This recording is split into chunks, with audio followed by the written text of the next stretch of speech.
I really appreciate you showing up for the book that's not actually released yet. So it's a month out, but I'm happy to take any opportunities to profess about Bethune. I want to tell you really, really quickly how I came to write this book very fast, because the snippet of the introduction I want to read for you really kind of follows my journey discovering Bethune. Bethune was a figure I'd always known about. I grew up in Florida. My grandmother graduated from Bethune-Cookman College, which is the school that Bethune founded, as you will hear about. I'm sorry? So I always knew who she was. I knew her name, I knew what she had done, and I thought I knew about her. So one day in 2021, my agent called me, and out of the clear blue sky said, if you could write a book about any figure in history, who would it be? Living, dead, you could write one book, who would you choose? And I forget who I said first. I mean, first of all, I was, like, what is the purpose here? Give me context. Give me something to go on here. Who's it for? What for? She said, no, just tell me from the gut. Anybody. Who would it be? And I forgot who I said first. And she immediately said, yeah, no, do it again. Okay, if you give me some details, I could probably do a better job of answering your question. She was like, nope, try again. And I honestly cannot tell you exactly where it came from, but I said Mary McLeod Bethune. I was in the middle of writing a whole other book at the time. I had no, I didn't know this was going to happen. I call it my oops baby. And so, but the whole time, my husband is here, Bill is sitting in the front row, and he can tell you that the whole time I was doing research, I was like, this is going to be a quick book. This is going to be an easy book, right? I already know what I want to say. I know about the woman. I'll write about her being, teaching my grandmother and being this great figure. And I started doing research, and almost every week or so, I would tell him, but why don't I know this?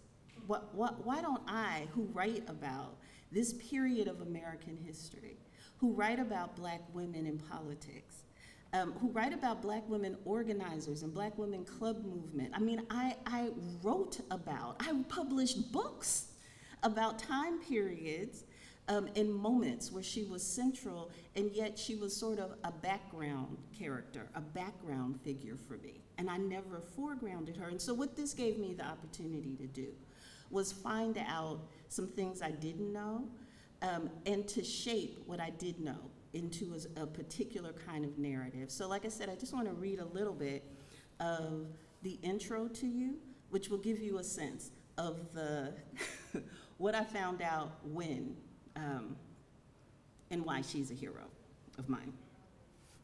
In November 1938, Bull Connor, the Commissioner of Public Safety in Birmingham, Alabama, and an ardent segregationist, threatened to arrest Eleanor Roosevelt for sitting with Black people in public. What set Bull Connor, the First Lady, and 1,200 bystanders on a collision course was the inaugural meeting of an organization called the Southern Conference for Human Welfare.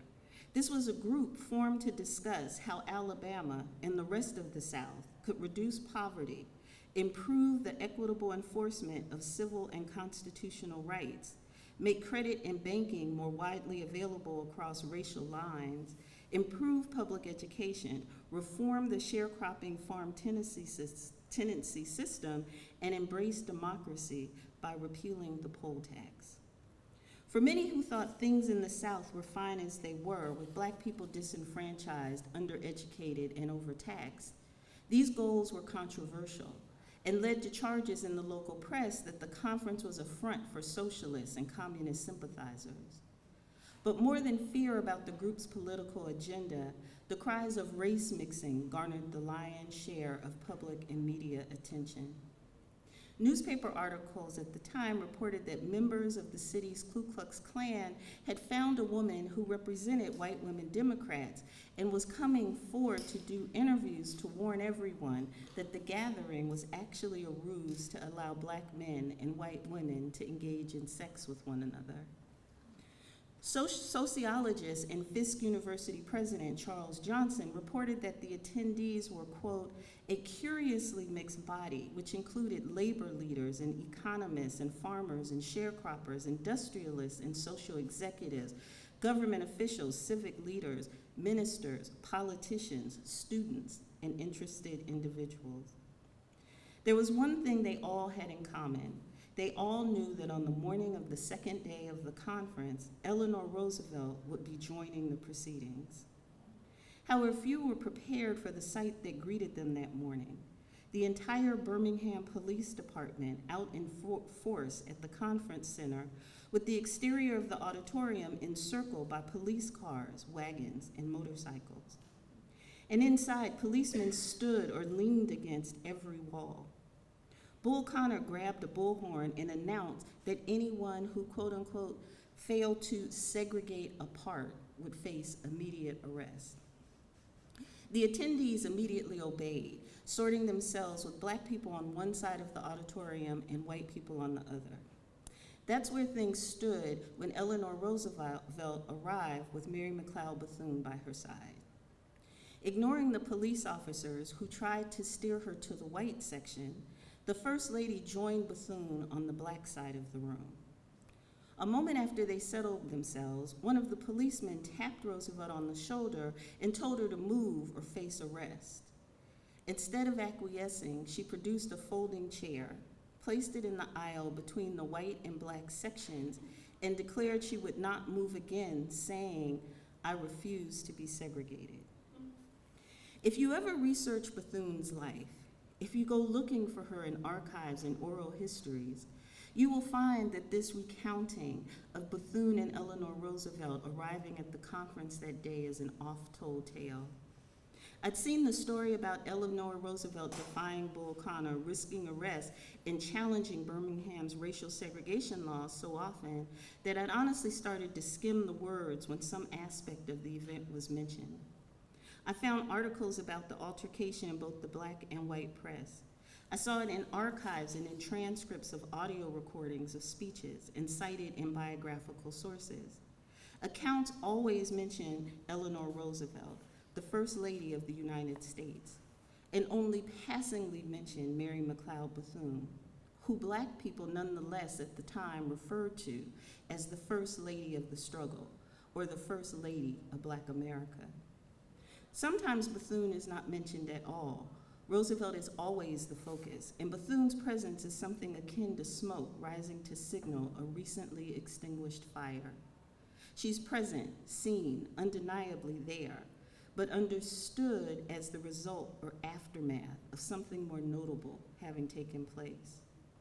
That's why I was so surprised when I came across an interview with the conference's organizer, Virginia Durr, who shared what happened the evening before the police and the First Lady arrived.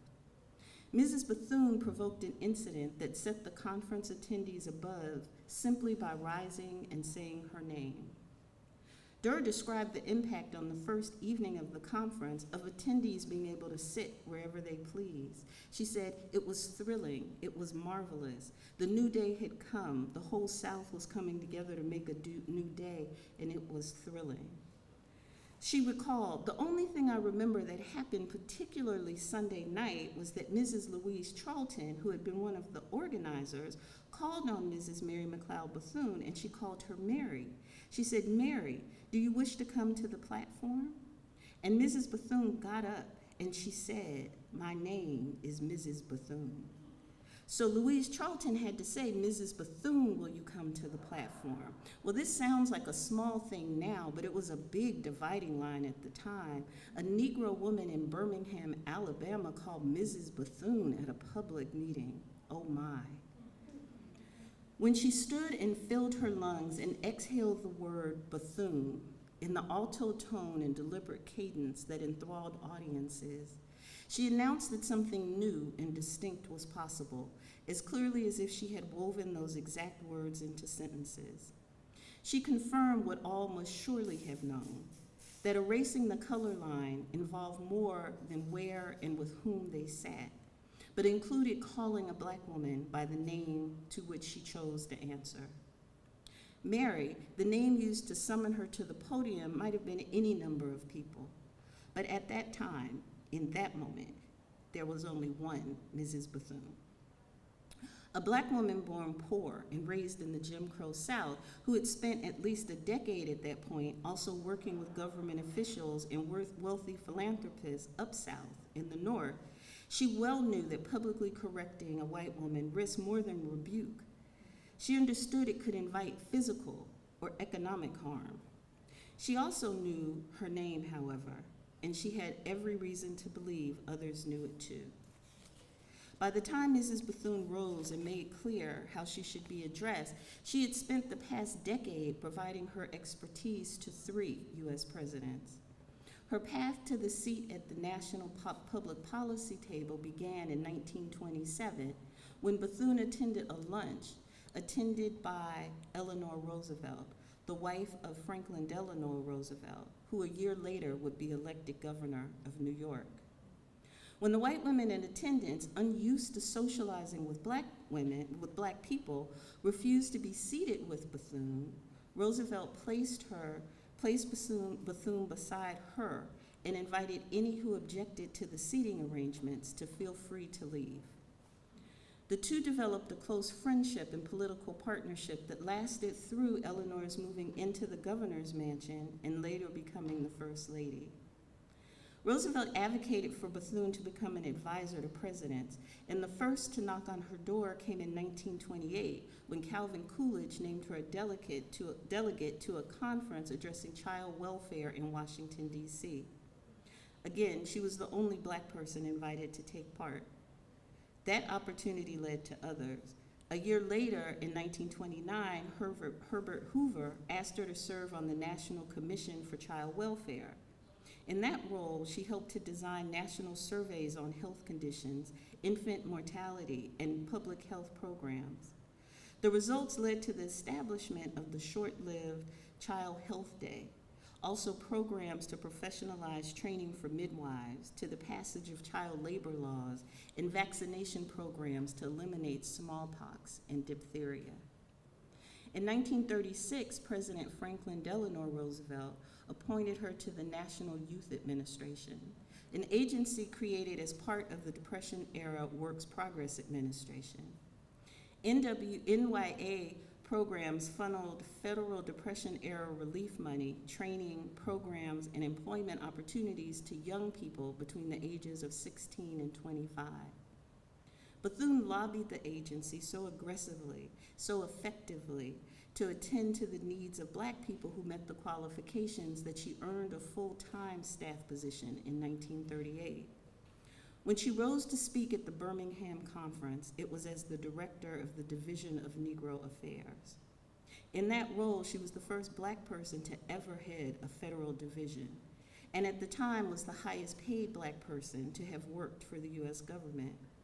There's also a real argument to be made that through her various roles in the Roosevelt administration, she had an impact in shifting the Black vote from one that had been reliably assumed by Republicans, given that Abraham Lincoln had been a Republican, to a bulwark for the Democratic Party, a shift, that had culminated a few years before with the 1936 presidential election. Finally, she was able to use her access to the highest reaches of government to advocate for and form a coalition of leaders comprised of Black employees of the federal government. They were called the Federal Council of Negro Affairs and came to be known as the Black Cabinet. They served as an informal advisory board to the Roosevelt administration on issues facing Black people in the United States. Whenever the Black Cabinet gathered to meet, they did so either in Bethune's Capitol Hill office or in the living room of her home. She was a woman of drive, impact, and acclaim who at different stages of her life wielded an unusual amount of power. This last might explain why it's so easy to find instances where her friends, biographers, and colleagues describe her as arrogant, plain, dictatorial, unattractive, fat, and difficult. One of the Black cabinet members, Robert Weaver, said she had, quote, a marvelous gift of affecting feminine helplessness in order to attain her aims with masculine ruthlessness, end quote. When I read Weaver's opinion of Bethune and tried to turn and twist it as one does when puzzling over the missing pieces needed to create a recognizable border framing a completed life, one of her accomplishments that came to mind involved her role in the founding of the World War II era all-Black Air Force unit, the Tuskegee Airmen. She began work toward this goal in 1938 as a way to include Black colleges and universities in FDR's newly instituted civilian pilot training program, an initiative to ensure the nation had enough pilots in the event of war. The program was funded in part by the NWA and fortuitously the NYA. You know, there's a rap group called NWA, and so every time I see NYA, I am literally struggling, being like, it is not the rap group. It is the Depression era organization. The NYA, and fortuitously, Bethune headed its Negro section. She was determined not only to include Black colleges in the initiative, but to use the whole as an opportunity to pursue integrating the nation's military. She also planned to have Black women serve as nurses who could provide medical and psychological counseling and support to the Black male pilots. She could clearly see that Black colleges needed the money that came along with the program. Black people needed military pay and benefits, the military pay and benefits it offered. And Black women needed the opportunity to train for careers in nursing. As soon as the program was announced, she began lobbying President Roosevelt, urging him to extend the opportunity to Black colleges and Black people, and to resist the perspective of the Southern wing of the Democratic Party, who were ardent segregationists and did not want the military integrated or the federal government to offer Black people any type of training for which the federal government would pay. Bethune prevailed and was soon able to get Tuskegee Institute, Hampton University, Virginia State, North Carolina A&T State, Delaware State, West Virginia State, and Howard University included among the colleges and universities participating in the federally funded civilian pilot training program. West Virginia State College became the first Black school to receive a military plane in 1939. The Tuskegee Institute received its authorization and a plane a few months later, in October of that same year. This was necessary for movement, but not enough to guarantee President Roosevelt would authorize the pilots to become a recognized military unit. Up until that point, most Black people in the military served in roles that were administrative or janitorial or involved food service. They certainly did not fly planes. Bethune continued to strategize and soon devised a plan requiring the participation of her friend and ally of over a decade, Eleanor Roosevelt. Roosevelt and Bethune together paid a visit to the Tuskegee Institute's Moulton Field in 1941, and despite objections from her Secret Service detail, the First Lady asked the chief flight instructor and Tuskegee pilot, Charles Anderson, if he would take her up in a plane. And what was possibly the first time a Black man had ever flown a plane with a white woman as his passenger, Roosevelt spent more than an hour flying around in the skies over Tuskegee. Once back on the ground and in Washington, Roosevelt and Bethune used the success of the flight and the exhilaration of the experience to continue to entreat the president to integrate the military and allow the pilots to officially fly. In December of 1942, the president did issue Executive Order 9279, designed to end segregation in the military. It never actually became law. The Southern wing of the Democratic Party would not allow it to be. The military was not actually integrated till some years later when Harry Truman was able to get that done. In any case, initially christened the Fighter Squadron and then named the Tuskegee Airmen, the pilots trained at Black colleges became the first squadron of Black pilots to fly in the war. I have a great uncle, Virgil Richardson, who was a Tuskegee Airman. I grew up knowing that about him, but I didn't know until researching Bethune's life that she was a large part of the reason he had an opportunity to soar. Ms. Bethune is generally remembered today as an educator.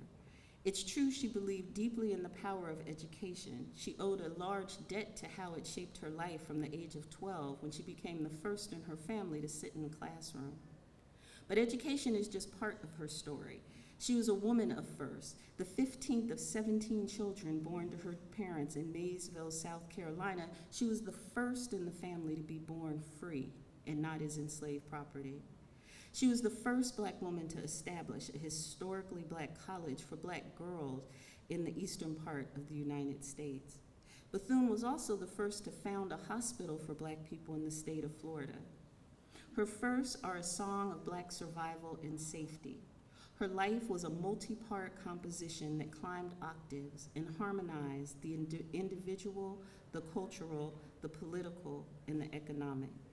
She was a political theorist and a visionary, a pragmatist who shape-shifted, a woman of consequence who strategized how the federal government, voting rights, Black capitalism, economic development, Black organizations, and Black segregation could sustain Black men, women, and children and old people during the hand-to-hand combat phase of the Black freedom struggle that was the Jim Crow era.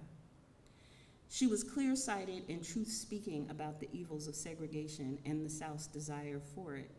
In the late 1920s, she argued that the commitment to Black inferiority was stubbornly in defiance of the basic tenets of capitalism. She said, "The South has definitely committed itself to the task of keeping the Negro in his place. That place by all accepted teaching and belief is and must be for all time an inferior one. To keep Negroes inferior, they must be huddled in segregated ghettos without drainage, light, pavement, or modern sanitary convenience. They must be denied justice and the right to make a decent living.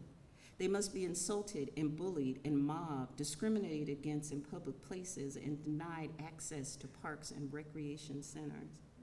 In dollars and cents," she said, "the cost of this system is tremendous to the Commonwealth, which sponsors it," end quote. Between the 1920s and the rise of the modern civil rights movement, which includes the Montgomery bus boycott of 1955 that made a young preacher named Martin Luther King Jr. a household name, and later that same year, the murderous mutilation of Emmett Till, there were few political strategies, organizations, or institutions aimed at aiding the survival and advancement of Black people that did not bear the imprint of Bethune's involvement, sometimes felt as a five-fingered handprint as it slapped white supremacy full in the face, sometimes more like the felt yet unseen trace of a fingertips caress. Historian Deborah Gray White has said that in terms of political ideologies and strategies Black women embraced in the 20th century, that Bethune was a transitional figure whose political ideology was grounded in the 19th century belief that advancement would come through changing individual behavior. As she gained more experience and arguably grew more confident in her own thinking, Bethune began to see that any organization saying it wanted to benefit the largest number of Black people had to forego the relentless focus on changing individual attitudes and behaviors and include changing social, economic, and political institutions. The first pillars upholding an inclusive democracy that she wanted to shore up and reposition to include Black people were voting and education. She understood that both the ballot and the book were powerful and necessary tools capable of keeping Black people safe as they forged a path toward freedom in the United States. She knew that both were threats to the status quo, if for no other reason than she so often found whites willing to engage in intimidating, if not terroristic behavior to keep Black people from having either. Over time, she developed, sharpened, and implemented a multi-pronged strategy to safeguard and advance a comprehensive plan for emancipation in a world where both voting and education were very necessary but couldn't be everything. Bethune could clearly see that if these were the only two tools in the Black freedom toolbox, destroying schools and disrupting access to the ballot box could derail an entire agenda. This was an insight born of hard personal experience in Florida, where the political reality illustrated, even to the casual observer, that Black people's theoretical right to vote or attend school and their actual access to the ballot box or classroom were two entirely separate things. Specific to voting for Black people, state and municipal ordinances presented any number of legal obstacles as they trod along the road to a voting booth and the promised protections of enfranchisement, keeping most Black people from voting by a variety of measures, including insisting that only voters whose grandfathers had historically had the right to vote could cast their ballots. Such a high percentage of Black people had grandparents who were enslaved, and so of course legally denied the right to vote, that this provision effectively disenfranchised the majority. Some towns required Black voters to wait all day in line and could only vote after white people had concluded their exercise of their constitutional right. Leaving one's place to use the restroom, get a bite to eat, or go in search of a cool drink of water would ensure that if they were Black, they could not vote that day. In this context, Bethune understood political strategies that honed in on style and personal comportment, or ones that put all faith in the ballot box to be naive. She knew she'd need to organize and found organizations to begin putting her larger ambitions in place. There are stories in this book about how Bethune moved the needle on voting rights, included Black people in federal initiatives, brought about regulations governing child labor, and advanced a variety of programs to protect the health of children and pregnant women.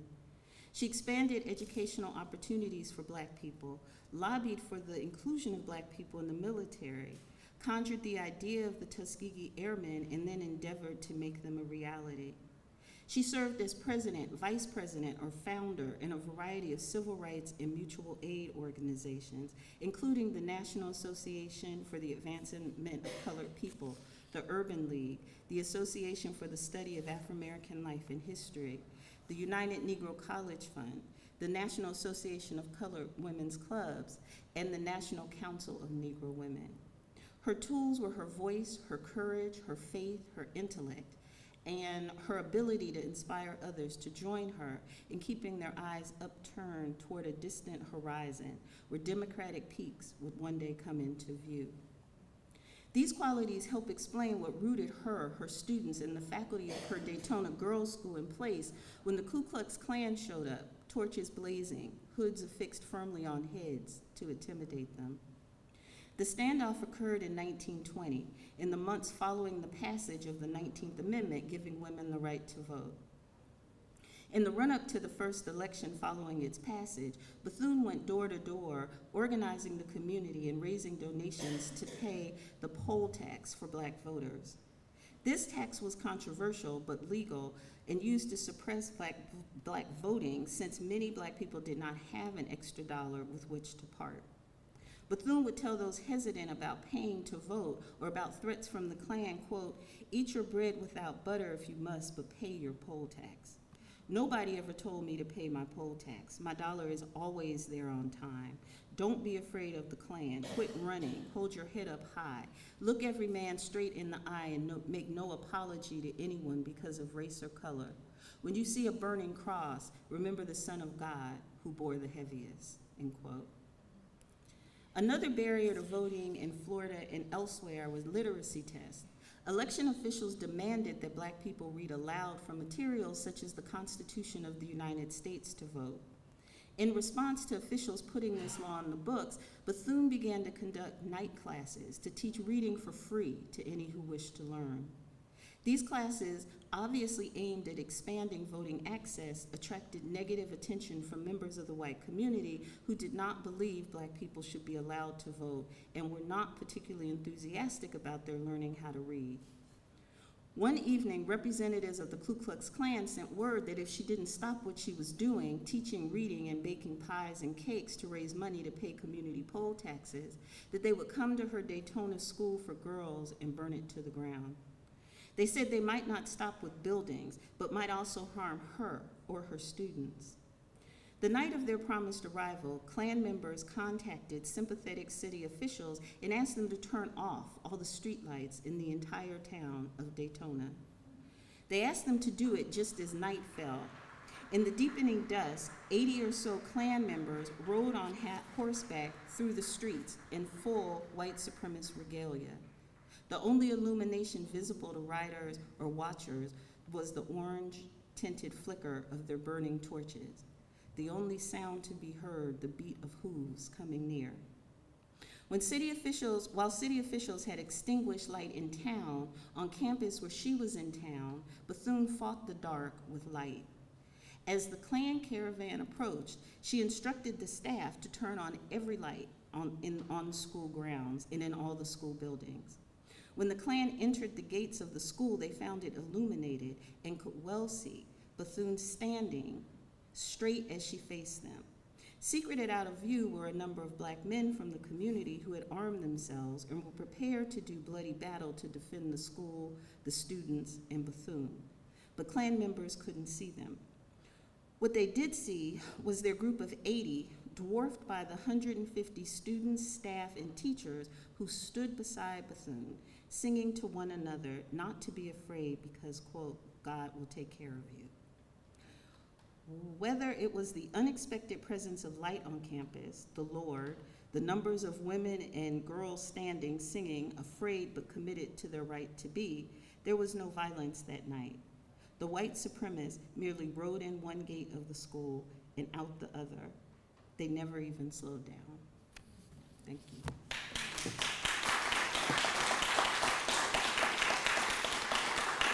So, if you were here at the beginning, I kind of said, literally that introduction is structured around pieces that I found out about her that I didn't know, at least initially. I knew she'd started a school. I didn't understand her influence with the Roosevelt administration. I knew she had had a role. Everybody talks about she and Eleanor's relationship. But the extent of that role and how it really does tell you a lot about Eleanor Roosevelt and just the way, some of her backdoor, the ways that she wielded power, who she extended the opportunity of access to, and how consistent she was with it. There are so many stories, but these are the ones that I found, and I was like, but why don't I know she's standing up to the Klan? I'm constantly hearing she's this meek, mild school teacher who, is like, just keep your head down and study books, and she's out here raising trouble, in good trouble, in the service of rights and freedom and expanded democracy. So she's worth knowing.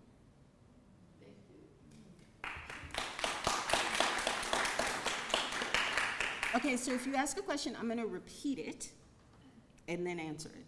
What year was that last story? 1920. Thank you. Oh, the question was, what year was the last story, which was about Bethune standing up to the Klan? So it was 1920, soon after the passage of the 19th Amendment, which was in 1919, but it was the first election after. I'm curious, we all know Eleanor Roosevelt was an advocate for civil rights. We all, I think, know that FDR was having to walk a tightrope with his Southern segregationist Democrats. Do you have any sense of what his gut feelings were about civil rights? He didn't, his wife, Roosevelt's feelings about civil rights. We know about Eleanor's, we know a lot about her embrace of women's rights and rights for working people and rights for black people. We know what FDR did. There's legislation that was passed that helped. But what was in his heart around this, what I would say is it's entirely too often the case that Bethune and Eleanor, other people, are having to find a way around him to get him to do what they want him to do. For me to think that this is just sort of, this light of freedom for everybody is just burning in his breast. He was obviously open to persuasion. He was open to an argument. He was willing to hear what it was that people wanted to say, but it's unclear that he was regularly on the forefront for the right reasons, doing what needed to be done. But better, worse, however it happened, he listened to some people around him, who I think made the nation better and probably made him a little bit better. Mm-hmm. Thank you so much for writing about this remarkable woman and a true American hero. Do we have access to, I mean, we know about her externally. Do we know what she was thinking? Do we have access to her memoirs, her diaries, like moments when she expressed vulnerability? Did she write a memoir? So the question is about how much do we know about her internal world reality from her? What did she leave us to understand who she was? So this is the thing that made me miss. I do not write letters. I barely stay in touch with people. My family will tell you I barely make phone calls. The idea of sitting around writing these long letters regularly, multiple times a day, I can't even understand it. But she was a letter writing woman, and so. Just in the letters between she and Eleanor Roosevelt, you really get a sense of them strategizing.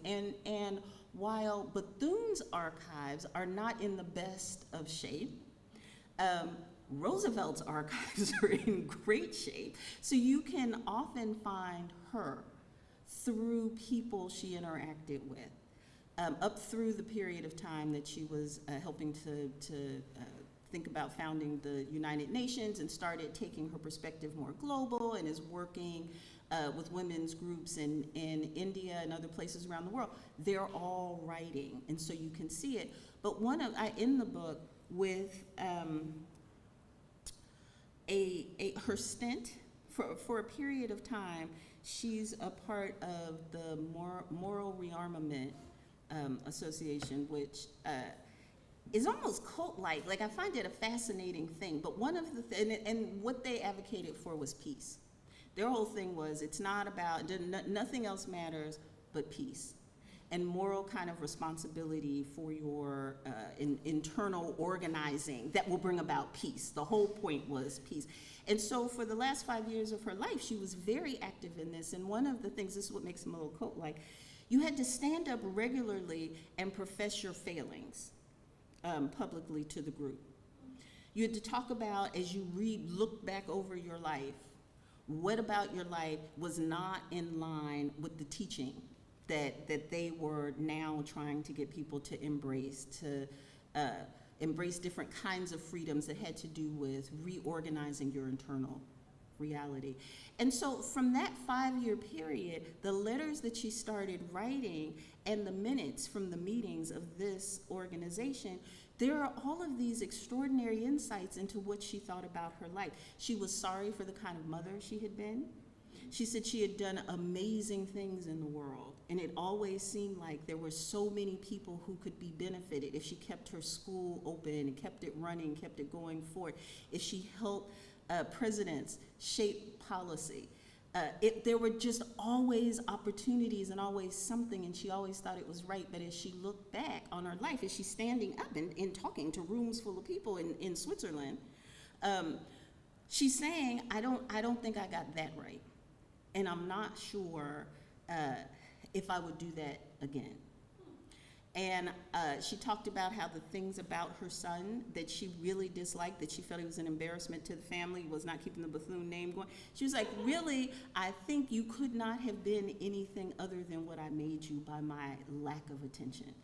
And it took till literally the last 5 years of her life that she goes back through who she was, who she had to be. And she has some regrets. And I've been writing about Black women for a long time, and Black women in motherhood, and women in motherhood, and high-profile women who are parenting. Very often, this is something that at some point they come face-to-face with.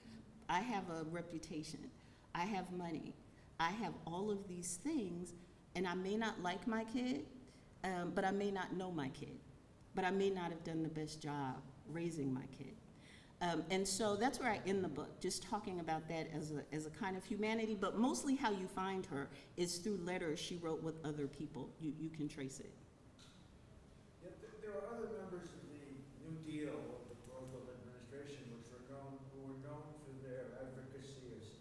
Yeah. Paralympics being one. Mhm. Anna Rosenberg, who I sort of phenomenal book about, being the other. Mhm. Is there any evidence of their interaction with Mrs. Bethune? Not much. She had a pretty straight line. So the ways, there's a piece of Bethune that is fascinating to me because the background that she comes from is really about the least of these. So many of the folks who are in and around government service and who rise to a certain level are coming from the same kinds of schools that, Carter G. Woodson or Du Bois or, people who are black people at least, are coming from Ivy League schools. They have similar kinds of contacts, connections. And she was always fighting a kind of battle for legitimacy, both with black people and with white people in positions of authority early on. At some point, she just married McLeod Bethune. There's no more fight. But as she's coming up, this thing is, based on what are you going to tell us about civil rights? We have studied the history of this, and the other. We can tell you who did this, or we're going to take an international perspective, and you don't know that. So for an early part of her life, she's having to legitimate where her the center of her knowledge about politics comes from, which is a Jim Crow South and disenfranchised black people. So at the same time that she's talking about what government and democracy can do and be as this ideal that she fully and firmly believes, she believes that citizenship and democracy are the things that are going to save folks. She's also watching how not everyone is always living up to those ideals all of the time. How democracy can, in fact, be about who has the most access and the most power, and not just about. Because she's watching, you're talking about voting, but then government officials, I need you to take seriously the ways that states are keeping people from voting, right? So you're talking about their paths to equality, but you have got to look at what are the roadblocks in the past? And sometimes her struggles with other better situated folks was not seeming to understand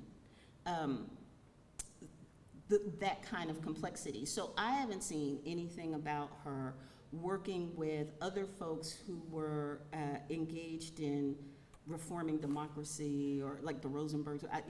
That's not. She flirts with communism for a minute. It's like, I don't write about this actually because I don't think I know enough. She kind of flirts with it and then goes running back from it because the seat of her power is the federal government. And so even though she can see communism in the South is offering different kinds of paths and opportunities for black people, she finally, is kind of like, but you can't full-throated stand here in the 1940s and start talking about what we want is. She was too much of a pragmatist for that. I didn't restate that question, so did I? That was clear. Okay, good. Yes, ma'am, and then we'll do this. Mrs. Rooks, Yes. I have anticipated your presentation. Oh, It was absolutely phenomenal, thank you.